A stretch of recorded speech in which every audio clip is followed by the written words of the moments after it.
Hi, the camera I'm going to talk about today is one that was introduced in 1979, and it's the Olympus OM10.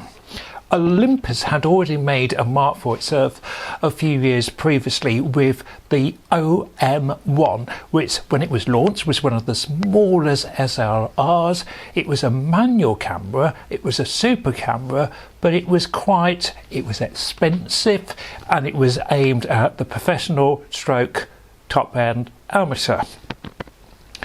The camera was successful. There was competition obviously from Pentax and Canon, and Olympus started to look for something that would appeal to the amateur market as well. There was a big move towards automation, and in the camera world at this time it was a big thing about aperture priority. Now with aperture priority, you set the aperture and the camera automatically sets the shutter speed. Now, these days with full frame digital cameras and DSLRs that have a whole multiple of automatic settings and portrait, landscape setting, aperture priority, shutter priority, all these things. The 70s we hadn't really got to that. We had developed good manual cameras and we were moving on to aperture priority and some automation. Canon were more, some people went more down the route of shutter priority and others chose aperture priority, and Pentax with the I think it was the K2 and the especially the ME Super. The ME Super I think was introduced in 76. I might be wrong on that, but around that time.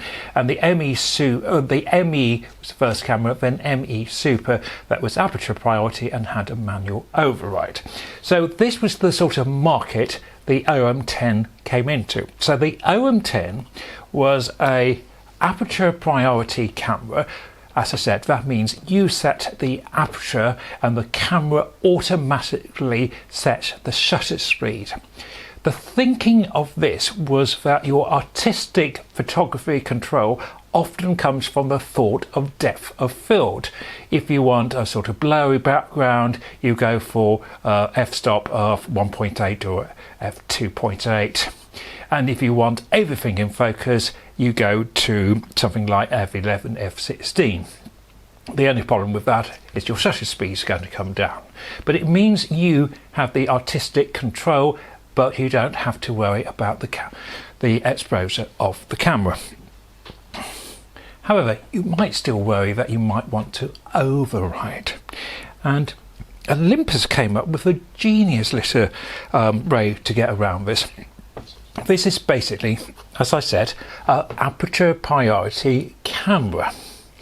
However, you will see it has a little button here, well, a socket, not button, and you could buy a little manual adapter, and if you popped this adapter onto the camera, it then gave you manual control.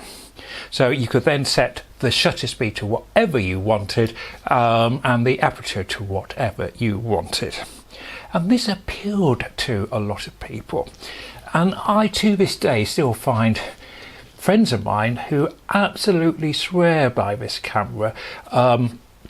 They had one when they were younger, they probably had holidays and great life experiences, and it was reliable for them. It is a nice camera to hold ergonomically. It feels a proper camera. It does produce good results. Just a brief guide, you load it as you would a manual. It opens at the top here. We have a cloth shutter, load the film right on here. It has a check for battery, has an off position, has a self timer and on. I think the later ones would switch themselves off, but the early ones you could leave on and drain the battery, so you had to be a bit careful. The shutter starts the meter going, and you've got ISO settings there. So you would select your shutter speed, focus and shoot. The only slightly odd thing about, well, odd apart from the manual override, was on the Olympus, rewinding the film isn't a button at the bottom, it's a button here, and you turn it to the R matching the arrow, and then you can wind back the film. And that, oh, you could buy a motor wind for it, but in the late 79, early 80s, I remember these retailing, I think they retailed for about £108, which was thought to be good value. I think the ME Super, when I bought it, was 132. So it was a little bit cheaper than other things, but it was dearer than things like the Fujica. It was a good entry single lens reflex camera. Now, as I said, this one hasn't got the standard lens. I've had a mixed experiences over my lifetime with these OM cameras. At the time, I much preferred the OM1. I thought the OM1 was an absolutely fantastic camera, and I couldn't quite see the sense of the OM10. However, as I said, friends of mine really, and colleagues really rated this camera. I've had a few, and sometimes they have failed on me, to be honest, but this one I picked up in really nice condition. As I said, it didn't have a lens, but I happened to have in my store a 24mm Vivitar lens.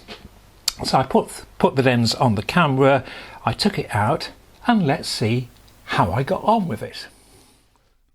The first photograph is of the globe at Swannies. It's at Durston Head, and it's a huge, enormous stone globe.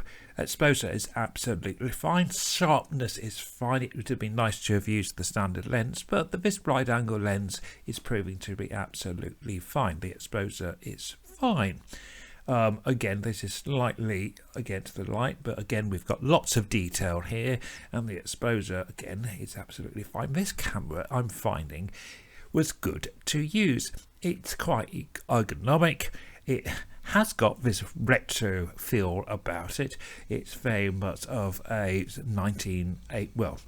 1980s camera, and this photo proves how easy it is to use. I was finding, of course, I haven't got the manual adapter on the camera here, so I'm having to rely upon the Aperture Priority. So basically I'm setting the shutter and the camera is making a appropriate exposure. The wide angle, I think it was a Vivitar lens, is absolutely fine. This is a fascinating area to photograph, the castle at Swannies, which was built in 1886 by an extraordinary gentleman called George Butt, who was a nephew of John Molam, who was a big quarry miner exporter, and an awful lot of Purbeck stone went up to London, and they came back with lots of ballast, which is dotted about in the form of London gateposts and things. It's an extraordinary place and a good place to test a camera. As I said, this is now back into Swannies, and the light was getting very low, but the photo is absolutely fine. I'm not sure whether the light was does tilt or not. At the time I thought it was interesting. The battery life is good because the camera is mainly manual, but you're winding things on. It's only the exposure and the shutter that it's taking power from. I still prefer the OM1, however, I sort of can see why people are so fond of this camera, and if you can find a good one, you might well enjoy it. Thank you very much for watching. Bye for now.